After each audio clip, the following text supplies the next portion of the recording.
What's up, Internet? You gotta take the good with the bad. Them's the facts of life. In fact, I'm pretty sure that was part of the theme song to the Facts of Life. But the point is, just as there's good games you can play every year, there are bad games. And it's that time of year where we look to the future by complaining about the past, because this year had some truly awful games to play, just as it had good ones.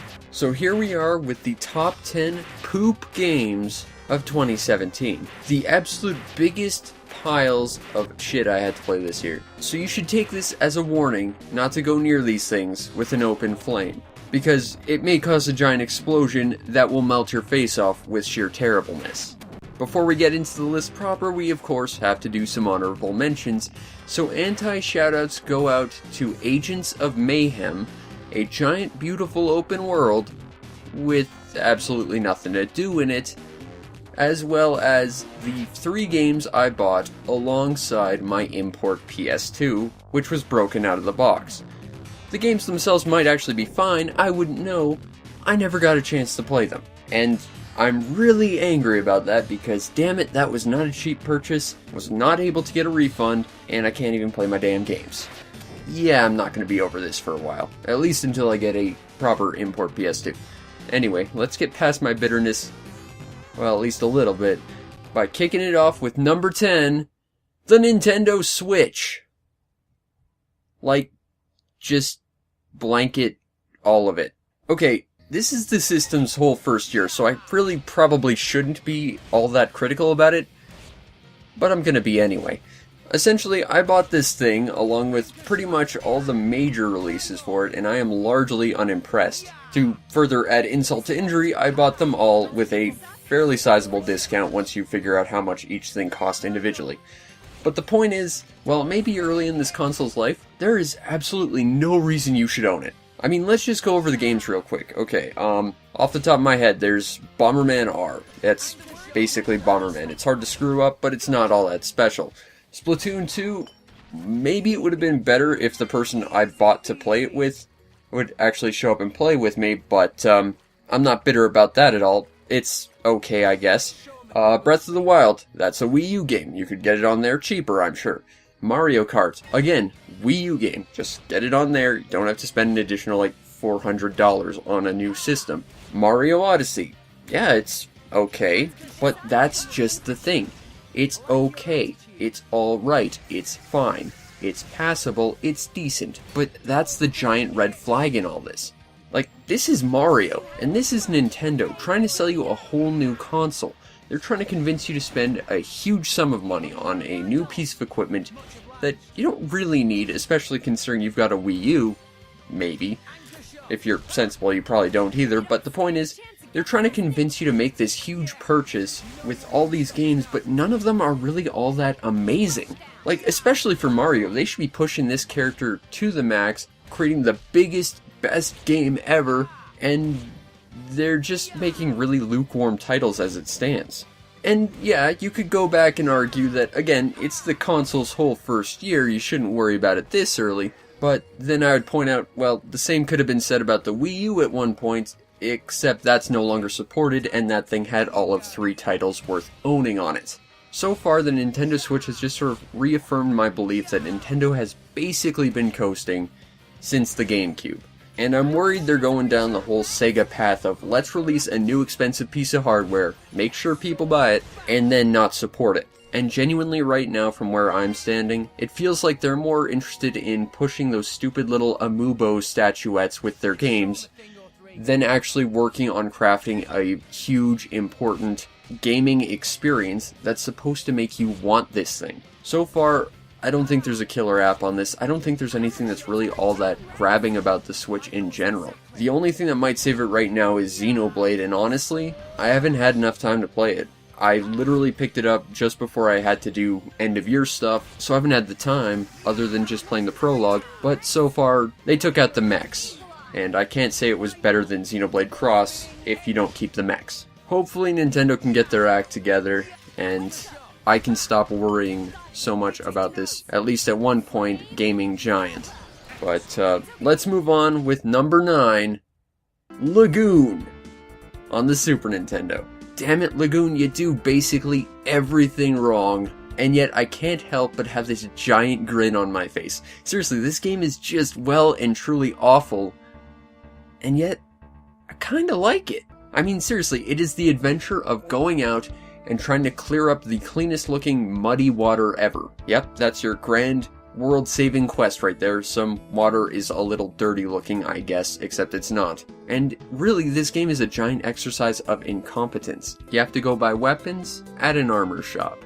You have to go buy healing herbs at a weapon shop. Oh, and somehow you have to wear some money as clothing because I have no idea. Combine that with the fact that there are a bunch of escort quests which are absolutely worse than they sound, and the absolute shortest sword, I think, in all of gaming, and you have a well and truly awful thing, and yet, I still can't help smiling thinking about it. Don't get me wrong, this game is well and truly awful, and you really shouldn't play it, but if nothing else, damn good soundtrack.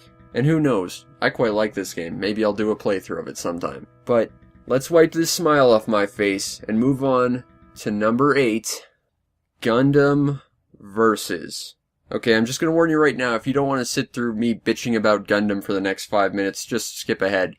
But let me tell you a story about the PS2, and how it had one of the greatest games on it, a little gem known as Gundam vs. Zeta Gundam. A game that was basically a Gundam reskin of one of my favorite games of all time, Gotcha Force, except that you could run through the entire history of the first 2 Gundam series, rewrite history, and basically follow your favorite characters no matter how big or small. You could carve your own path through this story, and learn what would happen if the Black Tri-Stars survived, or learn what the hell it would be like for Amuro to have joined the Titans.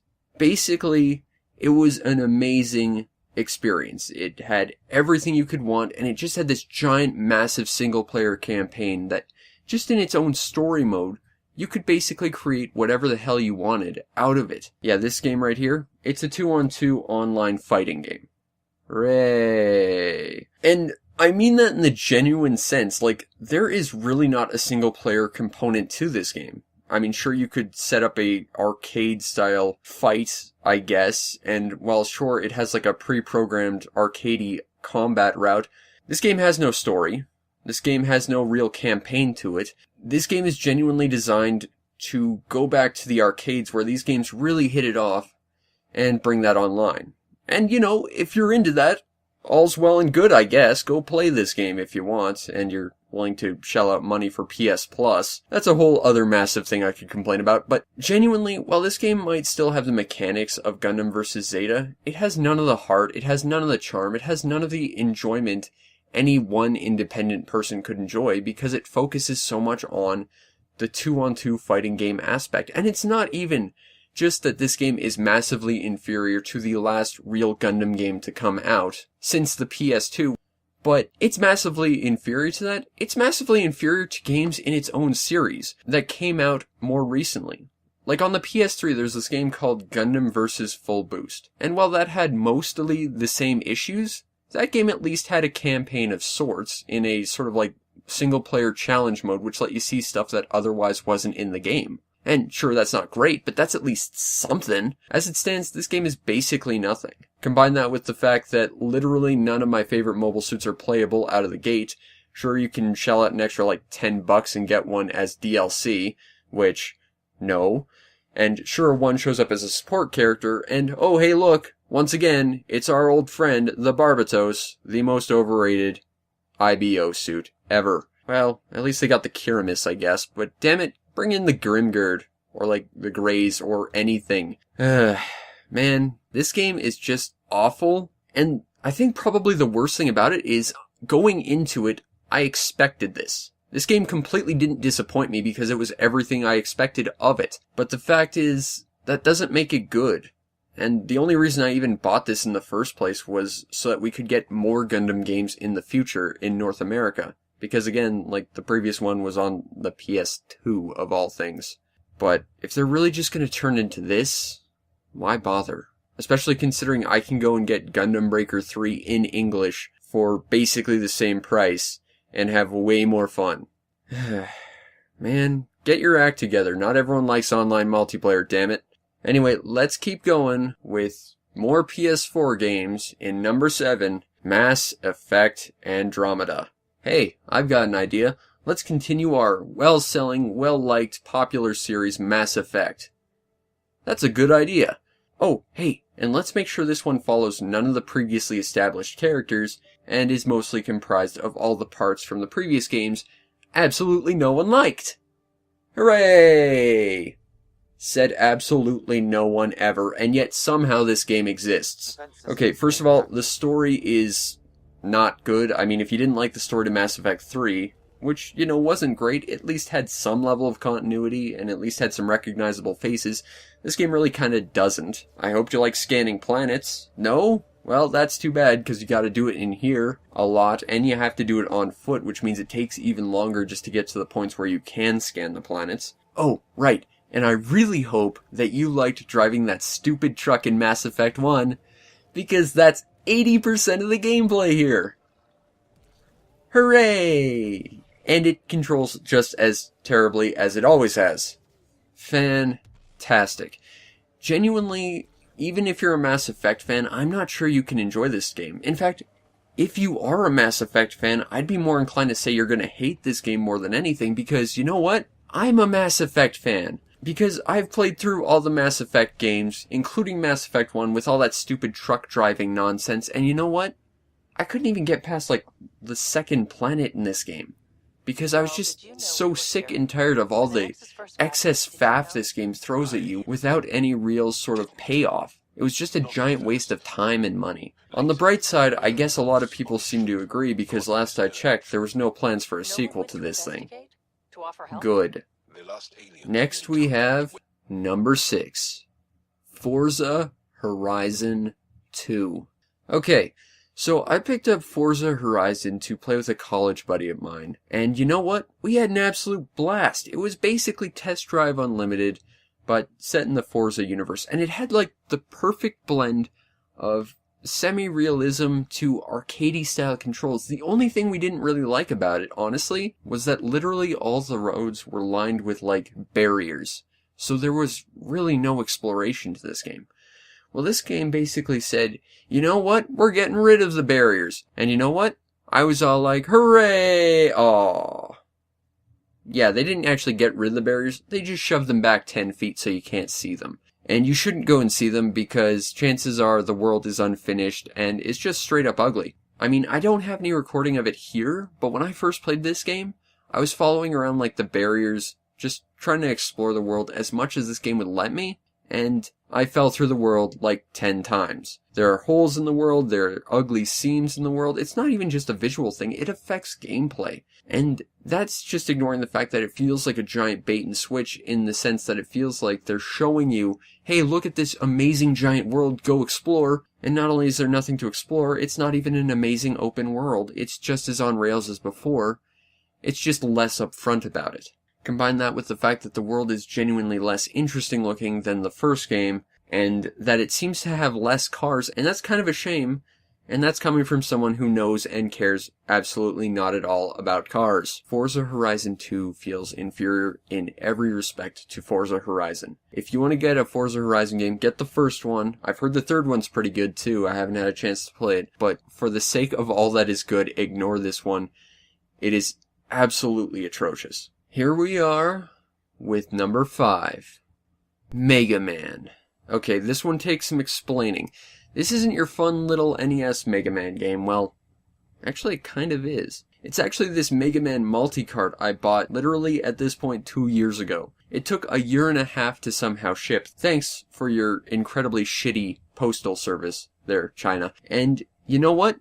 Not only is it a terrible NES, like, pirate multi-cart, none of the games on it work. And I like multi-carts, I think they're interesting to study, but this one is just terrible in every respect. And the thing is, I bought it with the express purpose not to play Mega Man's 1 through 6 / Rock Board. I mean, I guess I could have done that had they worked, but really it was all the other games on here, because it boasted a wide variety of fan hack games. And the thing is, there were 2 expressly I was interested in. Rockman 4 - Infinity, A fan game I saw way back in the day and said if that ever came to cartridge, I would buy that in a heartbeat. Along with Rockman X, this weird pirate thing that looked kind of sort of interesting. But the thing is, literally none of the games work. And it kills me because not only did I have to order it, not only did I have to wait like 2 years for this thing to show up, not only did I have to anticipate and expect it to be gone and, not get my money back, but it's just a massive disappointment because the one thing I wanted out of it didn't work. And you know what? It might just be that I got a bad one, because it does happen. But the thing is, I can't even return it because return policies are only covered within the first month. So it's like, from the start they had a built-in, scam about sending people false stuff and not being able to pay them back just because of the terrible postage service. Man, this game sucks. Let's keep this going with number 4. Mind Jack. Enough said. Number 3, Hyper Reverie. Okay, I imported this for my Sega Saturn. As you do. Kind of expecting it to be like this weird, modified sort of knockoff Virtual-On by Technosoft, the Thunder Force people of all people. And you know what it is? It is a large, unplayable mess of just awful. It's supposed to be a one-on-one sort of fighting game, I guess, using robot creatures to fight each other, but none of it works. And weirdly enough, they use tank controls, which makes it even more awkward just to try and get around. In fact, when I first got this, I was recording a video for the first 30-ish minutes with it, and I genuinely don't think I even survived for 30 seconds. And it's not just because I'm bad. I mean, sure, I'll admit to being terrible at this game, but it's just, this game feels sluggish, it feels clumsy, and it feels like it doesn't work. And it definitely feels like the AI is able to pull a bunch of extra tricks out of its ass just to save it, and also has way more health and defense than you. And you know what the most amazingly mind-blowing thing about this game is? Not only is this game terrible, it's not even its own game. It's actually literally a reskin of a slightly different game that's also available on the PS1, along with this game. They literally, without any changes, reskinned the same game and sold it to you twice, and they didn't even fix anything. That's how bad this game is. It's just mind-blowing that this exists, and as much as I love you, Sega Saturn, this was something you didn't need in your library. Let's continue with number 2, Bart Simpson's Escape from Camp Deadly, by Acclaim, which really doesn't surprise me that this game is awful because it's a Simpsons game and Acclaim has never made anything of value ever. This is the end result of the one game I was able to purchase at a garage sale this year because absolutely no one sells games secondhand here. That's just such a terrible town for buying games. And you know what? I could have done without having to have bought this. Now granted, I only spent $2 on it, but genuinely this game is terrible. The mechanics don't work. Things kill you instantly. The music is pretty annoying. The voice clips are unnecessary. Just trying to climb trees doesn't work. I genuinely don't think I've ever actually beaten the first level of this. You can watch my first 30-ish minutes of this and watch how bad I am at it, but that was genuinely about as well as this game could have gone for me. This game is just terrible, and I know the Simpsons games have such a bad reputation for just being terrible games, but this genuinely might be easily one of the top 5 worst Game Boy games I've ever played. Hands down, this game is just terrible, and you should absolutely stay away from Camp Deadly because, well, it'll probably just make you cry. It's been known to make grown men weep. It's genuinely that bad. But again, it's a Simpsons game, and it's Acclaim. What else were you expecting? And here we are with number 1, Disney Sports Skateboarding. Thanks, Zach. Thanks a lot. So I bought this one GameCube game with a bunch of original Xbox games I got from my aforementioned college buddy that I played Forza Horizon with. And, well, most of the box was also awful, but this takes the cake. And to be fair, going into this, I kinda expected it, because he told me when his brother bought it at a garage sale for $1, he played it for about 5 minutes and threw up. Just from how bad it was. Well, I managed to make it 15 minutes before throwing up, so I guess I'm ahead of the curve a little, but this game is just genuinely awful. I mean, first of all, it doesn't work. The physics are awful, everything seems to take a predetermined trajectory if you take it off a ramp or a half pipe. The tricks kinda sorta work, I guess. You are magnetically pushed away by rails, so grinding is a real challenge. And just trying to do anything in this game is damn near impossible because it's so clumsy and awkward. It feels like the people who made this game didn't really understand how skateboarding games work, or even, arguably, what a skateboard was. And you know, if that wasn't the worst part of it, you were being orally assaulted the entire time by two stupid-ass announcers who won't shut the hell up. I mean, I remember a time when Disney had some damn good games. The Magical Quest games. I have so many fond memories of playing those when I was a kid. And sure, there have been some bad ones. I would argue Mousecapades wasn't great. Mickey and the Magic Mirror didn't exactly set the world on fire. But there were like the Castle of Illusion games. I mean, hell, if you want to expand past Mickey Mouse, you've got like Maui Mallard and Quackshot. Those games were pretty good. I've heard a lot of good things about the Goof Troop game, but damn it, Disney, why the hell is this game so awful? And the funny thing is, I hear it applies to the entire Disney sports gaming line. So it's surprising they made more than one, given how bad this one was. Although I'm not sure this is the first one. But this is just a giant pile of shit. Absolutely nothing works in it. And this thing is just an affront to game design, to just fun, and really to all senses, all at once. This game is just completely unpleasant to play in pretty much every regard, and if you have this game, I feel bad for you, just as I feel bad for me. And you know, genuinely, one of the worst things about the fact that I own this is, I can't even make fun of my college buddy Zach for having this, because he doesn't have it anymore. He conned me into buying it off him. But you know what? If nothing else, playing this, I can tell you not to play it, and if I can save one person from the horror that is Disney sports skateboarding, I think I've done my job, and I've made this world a little bit better. And that, dear internet, has been my top 10 poop games of 2017. The absolute worst games I have played over the past year.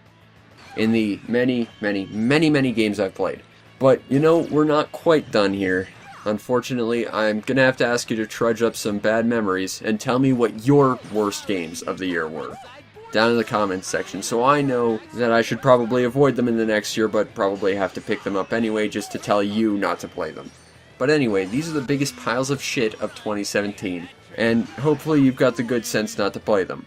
Unless you're a massive masochist, in which case, Godspeed. Peace out, internet.